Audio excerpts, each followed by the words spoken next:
Hey Ramblers, this video covers chapter 10.4 in our textbook and deals with tangents and secants.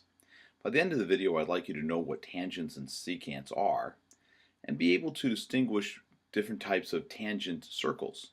Finally, we're going to look at common internal and common external tangents, which are tangents that are shared by two circles. All right, it's kind of a long video, so I'm broken it up into several parts. Please pause often, take careful notes, and rewind if you need to. Okay, thanks for watching, and I hope this helps. The first type of line we'll deal with are secants. Now, a secant is a line which intersects a circle at exactly 2 points. So BF would be a secant. As you can see, it intersects at both C and D. Now, a secant segment is very closely related to a secant. In fact, it's part of a secant, but it reaches from a point outside the circle to the farthest intersection with the circle. So FC would be an example of a secant segment. By the way, BD would also be a secant segment because it reaches from a point outside the circle all the way to the farthest intersection on the circle, point D. The external part of a secant segment is the part that joins a point outside the circle to the first intersection of a circle. So FD would be an external part of a secant or of a secant segment. BC would also be an external part of a secant segment. What's the internal part of a secant segment? What would we call CD? Well, hopefully you remember that CD is just a chord. Okay, let's move on to tangents. Let's take a look at tangents. A tangent is a line that intersects a circle at exactly 1 point. So secant intersects at 2 points, a tangent just at 1. And that point of intersection is called the point of tangency. So there's really two terms there that I'd like you to make sure you get in your notes. Tangent and the point of tangency. Now, related to a tangent is a tangent segment. And that is the part of the tangent line between the point of contact, or I should say between a point outside the circle and the point of contact with the circle. That will be called the tangent segment. Okay, let's take a look then at two tangent postulates that come up and are very important, so make sure you get them in your notes. The first one tells us that a tangent line is perpendicular to the radius drawn to the point of contact. So this angle at T, if it meets a tangent, will always be 90 degrees. No matter where I move T, or if I manipulate the tangent using point P, well, that won't work, but the angle measure will always stay at 90 degrees. There's also another postulate that is the converse, that if a line is perpendicular to the radius at the point of contact, then that line must be tangent to the circle. All right, so those are two important postulates, really kind of bread and butter for the second half of the chapter. But let's take a look at one more theorem that's going to come up a lot as well, and that's the two-tangent theorem. Two-tangent theorem tells us that if two tangents are drawn to a circle from an external point, then those two segments are congruent. So in other words, if I draw a tangent from Q to one point F, and I draw another tangent from Q to a point T, QF and QT are going to be congruent. Let's take a look at the proof of that. Well, we know that they're both tangent because that's given. And because they're tangent, they will meet the radii at 90 degrees. That's the postulate we just learned. We know OF and OT are congruent because they're radii of the same circle.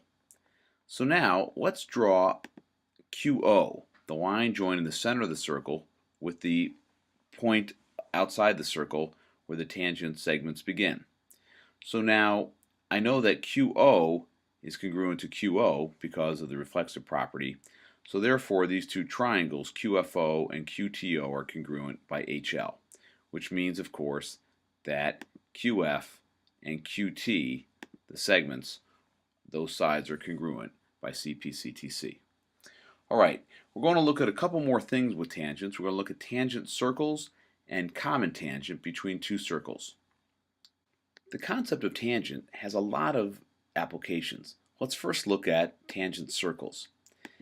Tangent circles are two circles that only intersect at exactly one point.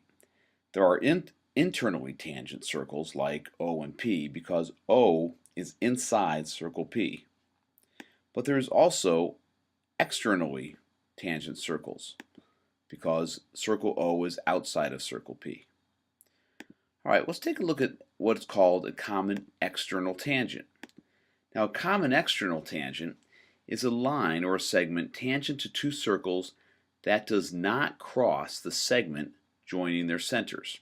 So in other words, KL is a common external tangent because the tangent does not pass between the two circles crossing the line which joins their centers. So common internal tangent, you can see that QR, the common external tangent, does cross the line joining the center of the two circles. So this would be a common internal tangent. The tangent runs between the two circles. Okay, let's look at something called the common tangent procedure for determining the length of the tangent if you know the radius or the distance between the centers of the circle. The common tangent procedures help us to find the length of a tangent between two circles if we know the radii and the distance between the centers. Or sometimes we can find the radii if we know the length of the tangent and the distance between the centers, or we can find the distance between the centers if we know the other two. You get the idea. Let's first take a look at the simpler of the two, which is the common external tangent. Now, you recall an external tangent does not cross the line connecting the centers of the two circles. It doesn't pass between them. So AB would be a common external tangent of circles O and P.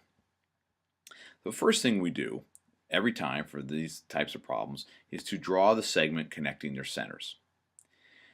Then we'll draw the radii to the points of contact. The next step is maybe the easiest one to overlook or to get wrong. And through the center of the smaller circle, in this case circle P, we'll draw a line parallel to the tangent. Now, many people draw it through the larger circle's center. Be careful, it's always through the smaller circle's center. All right, then observe that that forms a rectangle, and we know it's a rectangle because we know that the angle formed by the radius and the tangent will be a right angle here and over here. And since these lines are parallel, angle OQP will be a right angle, so the right angle is always there. As I'll show you in a tutorial, we then have enough information to solve for this right triangle OQP, and we can find out whatever information we need from there. But be very careful. The right angle is always at the Q. There's a tendency to put it at the center of the larger circle. It's never there. It's always here at the intersection of the radius and this parallel line you've drawn. Okay, let's take a look at the common internal tangent then, because while it's the same steps, it comes off looking a little bit different.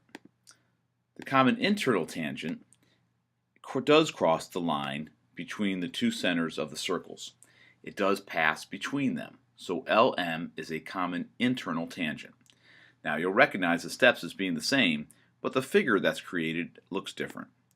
So KJ is going to be the line connecting the centers of the two circles, and then we draw the radii to the points of contact, remembering of course that this is going to create right angles at the points of contact. I'll once again draw a line parallel to the tangent through the center of the smaller circle, in this case point J. And then finally, we will form our right triangle and our rectangle, but notice that the rectangle is OJML, and that overlaps the right triangle, which will be OKJ. So the right triangle we're going to solve for is going to be this purple triangle, and unlike the last one, it overlaps the rectangle. Okay, I'll show you some examples of this in the tutorials. It is a little bit tricky, especially the second one. But you may want to rewind this video and watch it, but certainly pay attention to the tutorials. Okay, Ramblers, thanks for watching, and I hope this helped. Problem 3 on page 462 is an example problem which walks us through the common tangent procedure. They would like us to find the length of a common external tangent between these two circles, Q and P. Alright, let's walk through the steps. Now they tell us in the diagram that QA is 18 and that PB is 8. Those are the radii of the two circles. So step 1 tells us to draw a line connecting the two centers. Now notice, if the radii are 18 and 8, the length of this segment has to be 26. Then we will draw the radii to the points of contact. But those radii were already drawn in the picture, so we don't have to do step 2. Then, step 3 tells us through the center of the smaller circle, draw a line parallel to the common tangent. And this is the tricky step. It's got to be through the smaller circle, parallel to the common tangent. Now pay attention. Since this side is the radius of circle P is 8, that makes this portion of AQ 8. And not really drawn to scale very well, but this leg of the right triangle is 10. Now as I point out in the video, the right angle is going to be here. So I now have a right triangle that is QP, which I know is 26, and I know that this side is 10, and my right angle is there. So this final side of the right triangle has to be the third member of this 5, 12, 13 triangle. Since this is 2 times 5 and this is 2 times 13, hopefully you recognize this last side as 2 times 12, or 24. So the length of this side is 24 units, which, since this is a rectangle, makes AB equal to 24 units as well. Okay, thanks for watching, Ramblers. Problem 4 on page 463 is what we call a walk-around problem. And it tells us that this quadrilateral ABCD is tangent to the circle. That means at each point of contact here, the sides of the quadrilateral are tangent to the circle. Now, it's called a walk-around problem because it doesn't matter really where you start. You can just begin with one tangent and walk around. So they tell us the lengths of the sides. AB is 10, BC is 15, and CD is 18. I'm sorry, AD is 18. So they'd like us to find the length of CD. Well, let's start at this first tangent here and begin walking around. I'm going to call this first tangent X. Now by the two-tangent theorem, it tells us that from a point outside a circle, if two tangents are drawn, like the tangent from B to E and B to F, those two tangents are congruent. So BF would also be X. Now, knowing that BC is 15, I know that FC must be 15 minus X, which makes this next tangent 15 minus X. Now, I don't know what CD is, so maybe I have to come back to this side over on the left, AB, and recognize that if BE is X, then AE has to be 10 minus X. So that makes this tangent also 10 minus X, and this becomes 18 minus the quantity 10 minus X, which simplifies to 8 plus X. So this is also 8 plus X, giving us a length of CD equaling 8 plus X plus 15 minus X. Now you'll notice that the two X's cancel out, leaving us that CD equals 23. It's almost like magic how these work every time, but the trick is to label carefully. Don't get too confused where you start getting these nests of parentheses like down in this corner, and just work your way around the quadrilateral. Okay, Ramblers, good luck. Okay, in this example we're going to look at the length of a common internal tangent. Given that the radii of circle O is 8, the radius of circle P is 4, and the distance between the circles is 3. Now be careful with that distance between the circles, because literally that is from where one circle ends to the next circle. It is not the distance between the centers. If we look for the distance between the centers, it will be said explicitly. When we talk about the circles, remember, we're talking about that ring of points, not the center of the circle. Okay, so let's go through the common tangent procedure outlined on page 462. Step 1 said to draw the segment joining the centers. So I'm going to go ahead and draw OP, recognizing that the radius of circle O is 8, the radius of circle P is 4, and the distance between the centers is 3. So that's going to add up to a total of 15. Alright, now step 2 tells me to draw the radii to the points of contact. So there's one and there's the other. And I usually take this moment to mark the lengths of the radii. So we have already marked that circle P's radius is 4, and we know that circle O's is 8.